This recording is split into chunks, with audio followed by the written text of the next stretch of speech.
قبل سنين في عام 463 للهجرة يوافقه 1071 للميلاد ضعفت الدولة العباسية وصار الخليفة العباسي ضعيفا وكثرت الممالك التي تنشق عنه وصار البيزنطيون النصارى في أوروبا ينظرون إلى دولة الإسلام كأنها طير قد انكسر جناحه وسقط على الأرض فصار فريسة للطفل قبل الكبير.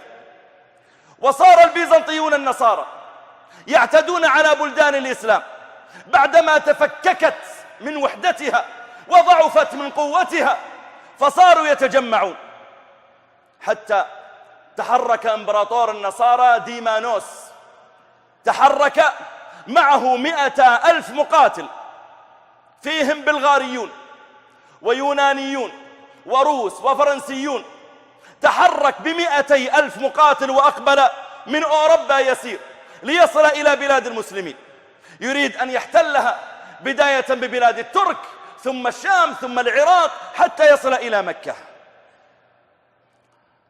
كان معه 100,000 مقاتل، معهم 1000 مدفع تجرها الثيران، مع قوة في العدد والعدة. فكانت أول دولة سيصلون إليها دولة السلاجقة، وكان ملكها هو ألب أرسلان. فشاور أصحابه: ما رأيكم؟ فقال بعضهم له: أرسل إلى الخليفة العباسي. فأرسل إليه سريعا يقول: أمدني بجند، أمدني بسلاح بعتاد.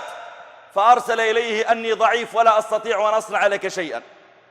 فأرسل ألب أرسلان إلى قائد الروم إلى ديمانوس يطلب منه أن يعمل معه هدنة ويؤدي إليه أموالا، فأبى إلا الحرب. قال: أهادنك بعدما أحتل بلادك. فاستشار ألب أرسلان من معه فقالوا: والله إن دخلوا بلادنا ليعبثن بنسائنا وليستعبدن أطفالنا وليشربن الخمر في مساجدنا، فليس لنا إلا لقاؤهم على الحدود.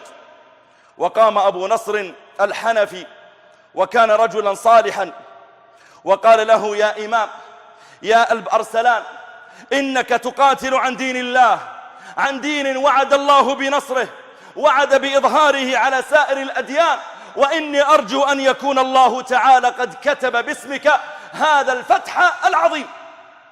فجهز جنده وخرج معه 20,000 مقاتل، وذهبوا شمالا في شمال تركيا في بلاد اسمها في ذلك الحين ملاذ كرد، وهي اليوم محافظة موس التركية. ثم لما نزل وإذا ليس بينه وبين الروم إلا مسافة يسيرة وهم 100,000 مقاتل، فدخل إلى خيمته ونزع ثيابه ولبس عليه ثيابا بيضا كالكفن، ثم أخذ كفنه وجعله معه وتحنط بالحنوط الذي تحنط به جنائز الموتى، ثم سجد ومرغ وجهه في التراب ودعا الله تعالى واستغاث به وقال: اللهم من أنا لتنصرني؟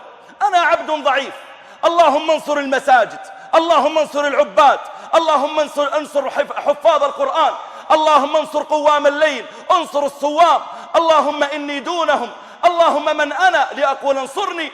وجعل يبكي بين يدي الله تعالى: إذ تستغيثون ربكم فاستجاب لكم، إن تنصروا الله ينصركم ويثبت أقدامكم، وكان حقا علينا نصر المؤمنين.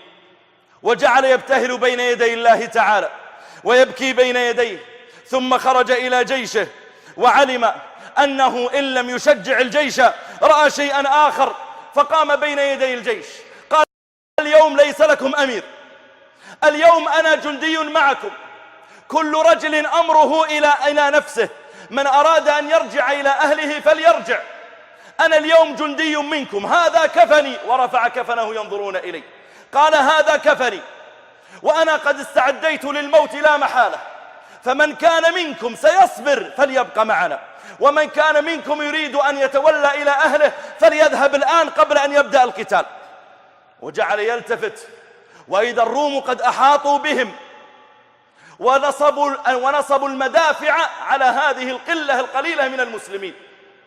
فقال له أبو نصر الحنفي الإمام: قال له يا ألب أرسلان اجعل الهجوم بعد الزوال في وقت صلاة الجمعة، وكانوا في رمضان وبعضهم صائم. قال اجعل الهجوم بعد الزوال في وقت صلاة الجمعة، فإنه في هذه الساعة المسلمون في المساجد يدعون لك ويستغيثون الله تعالى لنصرك، ويدعون الله تعالى أن يمكنك من رقاب أعدائك. فقال نعم.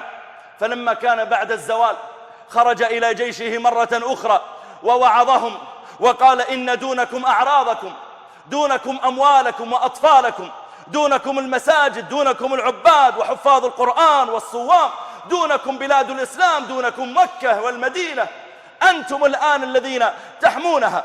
ثم وعظهم فبكى وبكى الجند، ثم ألقى قوسه ونشابه، ألقى القوس والسهام التي معه، وعلم أنه إن بدأ بالرمي بالسهام فإن أولئك سوف يشغلون المدافع عليه، فألقى قوسه وألقى سهامه وأخرج سيفه وقال لنقاتلهم بالسيوف.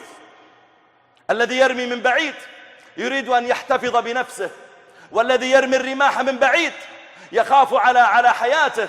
الآن التحموا معهم بالسيوف.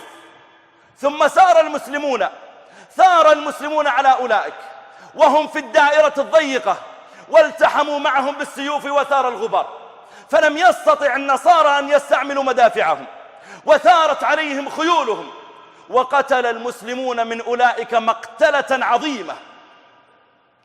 ولم يزل ألب أرسلان يضرب بسيفه ويقاتل، وجعل المسلمون يقاتلون. فلما انتهى القتال وإذا شاب من المسلمين يجر أسيرا من رقبته، فلما وقف بين يدي ألب أرسلان وإذا هو ديمانوس إمبراطور الروم، الذي عرض ألب أرسلان عليه الأموال حتى يعطيهم هدنة، يعطيهم فترة أياما يؤخرهم عن الحرب، وأبى. فدفع هذا الجندي دفع أمير الروم بين يدي ألب أرسلان، فأمر به ألب أرسلان فجلد بين يديه، ثم طرحه على الأرض ووضع رجله عليه وقال لو كنت قد ظفرت بي ماذا تفعل بي؟ لو أنك أنت اللي انتصرت وقبضت علي ماذا كنت تفعل بي؟ قال أصدقك، كنت إما قاتلك وإما أطوف بك في البلدان إذلالا لك، أو الأخيرة ولا أظني أفعلها أن أفاديك. فقال له قم، وأطعمه وأحسن إليه، ثم فاداه ب1500 دينار، يعني 1.5 مليون دينار يدفعها للمسلمين، وعلى أن يفك جميع الأسرى الذين أسروا خلال الهجمات السابقة من المسلمين، يفكهم ويعيدهم إلى المسلمين. فوافق على ذلك وزوده بزاد ومضى. فلما وصل إلى قومه جمع ما استطاع، وإذا هم قد أمروا عليهم ملكا آخر، فجمع ما استطاع، جمع 300,000 دينار مما وجد وأرسلها إلى المسلمين، واعتذر عن الباقي، ثم لم يزل به وقت حتى قتله قومه. والله تعالى قد مكن للمؤمنين في مواطن كثيرة. الإسلام يحتاج إلى اجتماع الكلمة اليوم، يحتاج إلى إخلاص من حملته، يحتاج إلى صدق في عبادتنا لربنا، يحتاج إلى أن يبذل كل إنسان ما يستطيع في خدمة دينه وخدمة المسلمين، وأن يبذل ما يستطيع في سبيل ذلك. نصرة الإسلام ليست بالأماني، لا بد أن يتبعها عمل. هكذا فهموا الإسلام، فقابل ب20,000 قابل 200,000 ونصرهم الله تعالى عليهم. نسأل الله تعالى أن يمكن لدينه.